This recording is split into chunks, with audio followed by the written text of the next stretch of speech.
I was 18 and had just moved into a new state to start college. Soon, I only had a few days before classes started, but I wanted to explore a little while I had the chance.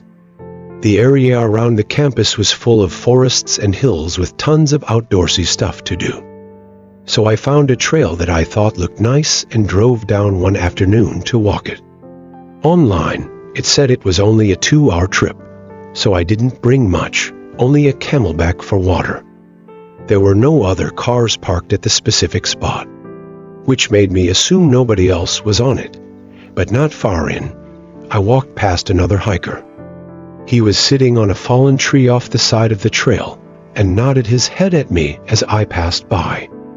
It looked like he was on his way out because he was sweating and looked somewhat dirty, like he'd been outside for a while already.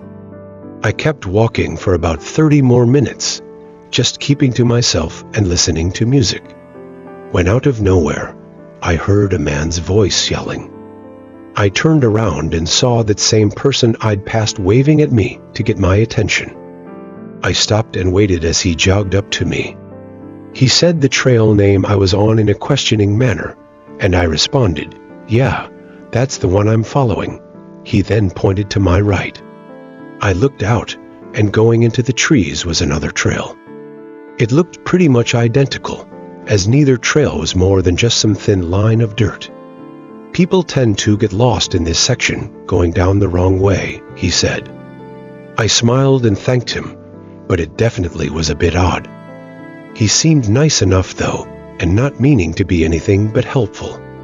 And as I started walking down the trail, he told me to. He continued along behind me. He explained that he's lived here for years and walks this path almost every day and hates to hear about new hikers getting lost out there. I guess it made sense to me at the time, and I kept up with the small talk, not really having any choice since he was right behind me. But after a few minutes, the conversation fizzled out, and we just walked in silence for a while, still right by each other, but just not talking. The trail went straight for a long time, and it was after a good 45 minutes that I realized how far we'd walked. Knowing it was only supposed to be a 2-hour trail, I thought by now it would have started looping around. While I was just starting to think about this, I stumbled over something. It was a rusty railroad track half buried in the dirt. I was surprised and looked back up, seeing not too far away from the trail an abandoned mine. It was this small hole going into the hill with 3 old wooden beams around the entrance and some railway tracks going into it. I walked up and looked inside, but the light from outside didn't go very far at all. It was pitch black with no way to know how far down it went. As I stood outside the entrance, the man came up behind me. I turned around and saw him standing just a couple feet from me, but his face was straight. And I don't know how to describe it, but he no longer had that harmless look. "Go in," he said in an eerily monotone voice that was nothing like how he was speaking before. It was demanding and terrifying. I took off running without hesitation. He tried to reach out and stop me, but once I got a few feet away, I didn't hear him chasing me. As I entered the trees, I looked back, and the man was gone. He must have went right into the abandoned mine. I ran all the way back to the first part of the trail, then got back to my car and left the forest. That being my first real experience outside of my hometown was really unfortunate, but I think it taught me a lot. I blindly trusted a random person I just met, and it could have been the last thing I ever did. If I went into that mine, I don't think I would have ever left. This was in 2016. I was living alone in a small home on the countryside. Rarely would anyone come by my house unless it was a delivery person. This day, I had gotten out of work at 8 and made the long drive home, arriving around 9 o'clock.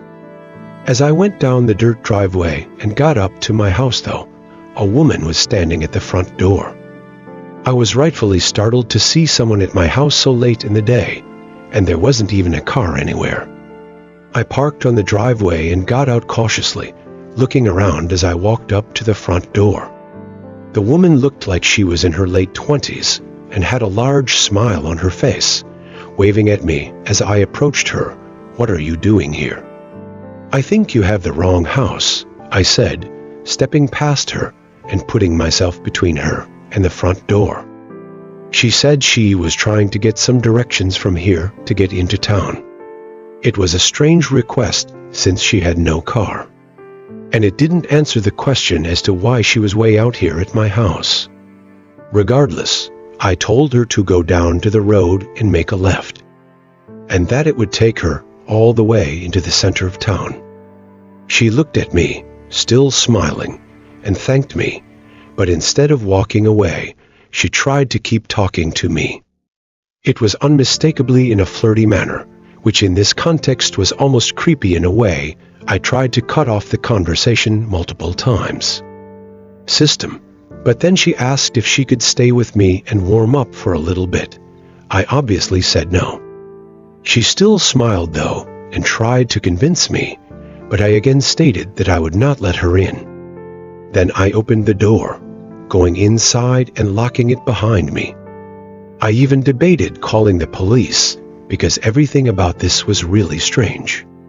However, I heard her walk off the porch and watched out the window as she went down the driveway and faded out into the dark, heading toward the road. Seeing she finally left, I left the window and grabbed a drink, then sat on the couch and tried to forget about it. I opened my laptop and put on a Netflix show while I wound down for the night. I was really tired, and I dozed off maybe 15 minutes in, but shot awake to a knock at the door. There was only a few seconds before they knocked again, and then a woman's voice called out, asking for me to come to the door.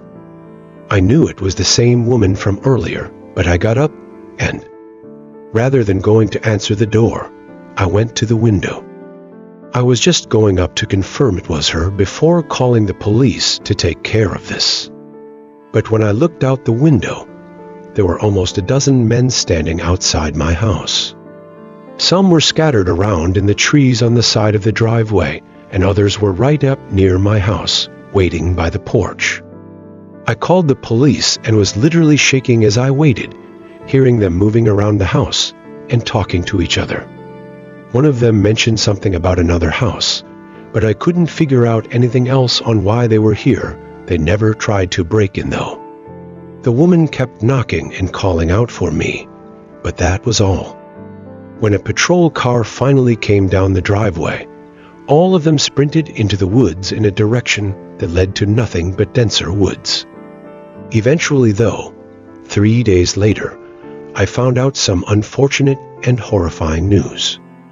One of my neighbors that lived in a house down the road was missing.